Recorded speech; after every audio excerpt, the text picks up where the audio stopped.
بسم اللہ الرحمن الرحیم۔ اللہ دیکھ رہا ہے۔ ایک دفعہ کا ذکر ہے، ایک گاؤں میں ایک شخص رہتا تھا۔ اس کا نام عبد الرحمن تھا۔ اس کے 3 بیٹے تھے، تینوں اپنے والد سے محبت کرتے تھے۔ عبد الرحمن بھی اپنے بیٹوں سے محبت کرتا تھا۔ ایک مرتبہ عبد الرحمن نے اپنے تینوں بیٹوں کو بلایا اور ان کو ایک ایک سیب دیا اور کہا کہ اس سیب کو ایسی جگہ جا کر کھاؤ جہاں تمہیں کوئی نہ دیکھ رہا ہو۔ جو ایسا کرنے میں کامیاب ہو گیا میں اسے انعام دوں گا۔ تینوں بیٹے والد کو اللہ حافظ کہہ کر اور ان سے دعائیں لے کر گھر سے نکلے۔ دوسرے دن عبد الرحمن نے پھر بیٹوں کو بلایا اور باری باری سب سے پوچھا۔ سب سے پہلے بڑے بیٹے عبداللہ سے پوچھا، کیا تم اس کو ایسی جگہ کھانے میں کامیاب ہو گئے جہاں تمہیں کوئی نہ دیکھ رہا ہو؟ عبداللہ نے جواب دیا، الحمدللہ ابا جان، میں نے وہ سیب ایک درخت کے پیچھے جا کر کھایا، وہاں مجھے کوئی نہیں دیکھ رہا تھا۔ پھر عبداللہ نے اپنے دوسرے بیٹے سے پوچھا، یوسف تم بتاؤ تم نے کیا کیا؟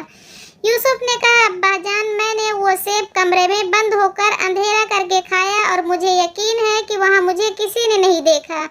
عبد الرحمن نے تیسرے بیٹے سے پوچھا، سلیم تم نے کیا کیا؟ سلیم نے کہا، ابا جان میں نے کتاب اسماء الحسنی میں پڑھا ہے، اللہ کا ایک نام ہے البصیر، ہر ایک کو ہر حال میں دیکھنے والا۔ میں نے بہت سوچا اور تلاش کیا لیکن مجھے کوئی ایسی جگہ نہ ملی جہاں میرے اللہ مجھے نہ دیکھ رہا ہو۔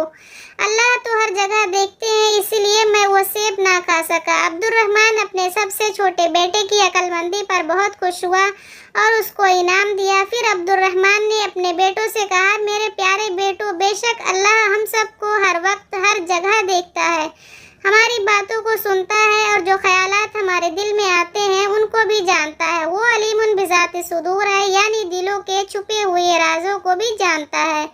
اللہ کی نافرمانی سے ہر وقت بچو اور اللہ کے سارے احکامات پر عمل کرو، جس پر اللہ تعالیٰ تم سے راضی ہو جائے گا اور تمہیں دنیا میں راحت، سکون، اطمینان عطا کرے گا اور مرنے کے بعد ہمیشہ ہمیشہ کے لیے جنت میں داخل کرے گا، جہاں انسان جو چاہے گا وہ ہو جائے گا، انسان کے دل میں جو چاہت ہوگی وہ پوری ہو جائے گی۔ جنت میں ہم ایک پرندہ دیکھیں گے، اس کے کھانے کا جی چاہے گا تو فوراً بھون کر